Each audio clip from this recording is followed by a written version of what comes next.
మహావిష్ణువు వాల్మీకికి చెప్పిన మాటలు. అప్పుడు నాయనా, నీవు నీకెప్పుడైతే ఈ మొత్తం కూడా నీకు పరిపూర్ణత చెందుతాయో అప్పుడు మళ్ళీ నీకు కనిపించి ఏ రకంగా మహావిష్ణువు పుట్టాలి, మహావిష్ణువు పుట్టి సత్యాన్ని ఏ రకంగా నిలపాల్సిందిగా నేను చెబుతా.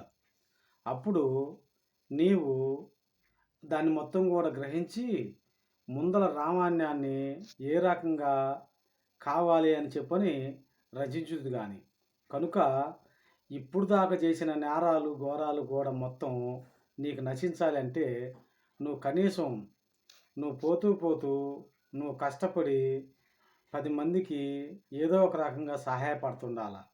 సహాయపడి వాళ్ళ ఆకలి తీరుస్తూ ఆ రకంగా అయినప్పుడు అప్పటికి నేను నీకు ప్రత్యక్షమై మళ్ళీ ఇప్పుడాలనే నేను చెబుతా అని చెప్పని చెప్పటం జరిగింది మహావిష్ణువు. అప్పుడు వాల్మీకి అప్పటి నుంచి 30 సంవత్సరాలు వచ్చే వరకు, 30 సంవత్సరాల నుంచి 60 సంవత్సరాలు వచ్చే వరకు ఆయన ఇసుమంటి సర్ది కట్టుకొని పోవటం, ఆడ చెట్టుకు తగిలించటం, ఎవరైనా సరే ఈ బాటను పోయేవాళ్ళు ఈ బొరకాయలో నీళ్ళు తాగొచ్చు, ఈ సద్దిలో ఉన్న రొట్టెలు కానీ భోజనం కానీ చేయొచ్చు అని చెప్పని ఆ వంతున కొండకు పోయి ఆ కట్టెలు తెచ్చుకొని తీసుకుపోయి అమ్ముకుంటూ ఉన్నాడు. ఒకనాటి రోజున బాగా 60 సంవత్సరాల వయసులో బాగా అలసి చెంది ఏం చేయాలి భగవంతుడా, నేను ఇప్పుడు దాకా చేసింది మొత్తం కూడా ఇసుమంటి నేరాలు కనుక ఇంకా నాకు భగవంతుడు కరుణించలేదే అని చెప్పని దికాలమైన దుఃఖంలో అకాలమైన జ్వరంతో అతను బాధపడుతూ ఉండగా అప్పుడు మహావిష్ణువు మళ్ళీ అదే తక్షణంగా బయలుదేరి ఆడికి వచ్చింది. వచ్చి ఏంది నాయన, కనుక నీకు ఏ రకమైన సహాయకాలు అందించాలా, నువ్వు ఇక్కడి నుంచి జ్ఞానంలోకి పోతున్నావు కనుక ఈ జ్ఞానంలోకి పోవాలంటే నీకేదన్నా కానీ ఒక వరాన్ని సమకూర్చాలా, నువ్వు గురువు కావాలా. కనుక నీకు గురుపదేశం ఇచ్చి నీకు ఒక శక్తిని ప్రసాదించుతా. కానీ తినటానికి తిండి కావాలిగా, మరి నీకేం వరం కావాలనో నువ్వు కోరుకుంటావా, లేకపోతే ఇంటికి పోయి అడిగి వస్తావా అని చెప్పని అన్నాడు. ఒరే ఇంటికి పోయి అడిగి వస్తా స్వామి, నువ్వు అందాక కాసేపు ఈ చెట్టు కింద విశ్రాంతి తీసుకో అని చెప్పని ఆయన బయలుదేరి భార్యక అమ్మకాడికి వచ్చిండు. వచ్చి ఇద్దరిని పిలక చంపి, అమ్మ మరి ఈ రకంగా జరుగుతుంది, ఈ ఆ రోజున భగవంతుడు ప్రత్యక్షమయ్యి మనకి వరమిస్తానని అన్నాడు. ఏ వరం కోరుకోవాలి, తల్లికి చూద్దామా, ఆమెకి 84 సంవత్సరాలు వచ్చి కళ్ళు బాగా అనిపించటల్లా.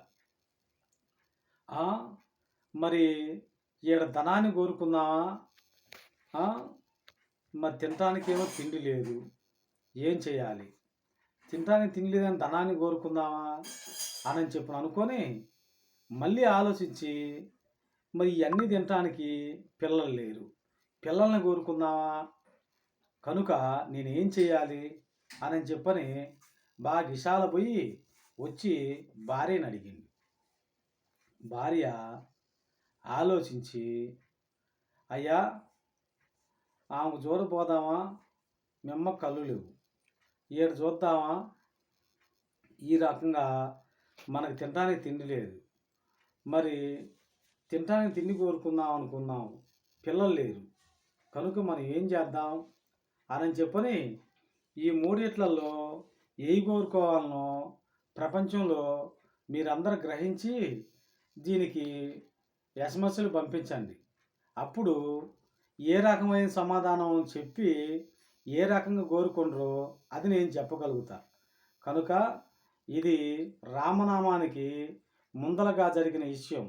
ముందలనే వాల్మీకి రాసిండు అంటే వాల్మీకిగా ఏమీ రాయలా, మహావిష్ణువు వాల్మీకి చేసిన ఘోరాలకి వాళ్ళు హరి హరి హరి అని చెప్పని ఎప్పుడైతే హరించారో వాళ్ళ ముగ్గురు తన వల్ల ధర్మాన్ని నిలపటం కొరకై ఆయన వచ్చి చెప్పటం జరిగింది. కనుక ఎవరైనా సరే అకృతమైన వాటిని వాడకూడదు, అకృతమైన పనులు చేయకూడదు, అకృతంగా బ్రతకూడదు. ఈ ఒక్కరోజు జీవితాన్ని చాలా సంతోషంగా, చాలా సక్కంగా, చాలా మంచిగా బ్రతకాలి. కనుక ఇసుమంటి ఏముందిలే మన జీవితం అని చెప్పని వాళ్ళు చెప్పిన మాటలు, వీళ్ళు చెప్పిన మాటలు విని ఈ ఒక్కరి చేతిలో ఈ పొయ్యి ముళ్ళ కంపలో కాలు పెట్టి మామిడికాయ కోసుకోకూడదు. కనుక మామిడికాయ తినాలి అని చెప్పి అనిపించినప్పుడు తోటమాలి కాడికి పోయి ఆయన్ని అడిగి ఆ కాయను కోసుకోవాలి. అప్పుడు ఫలితం వచ్చేది. కనుక ఎట్టైనా మనకు మోక్షం చిక్కుతుందని చెప్పని ఆ మతాలకి ఈ మతాలకి ఎగబడగాకండి. మతం అనేది వాళ్ళు సృష్టించుకున్నది. ధర్మం అనేది ఇది హిందూ ధర్మం.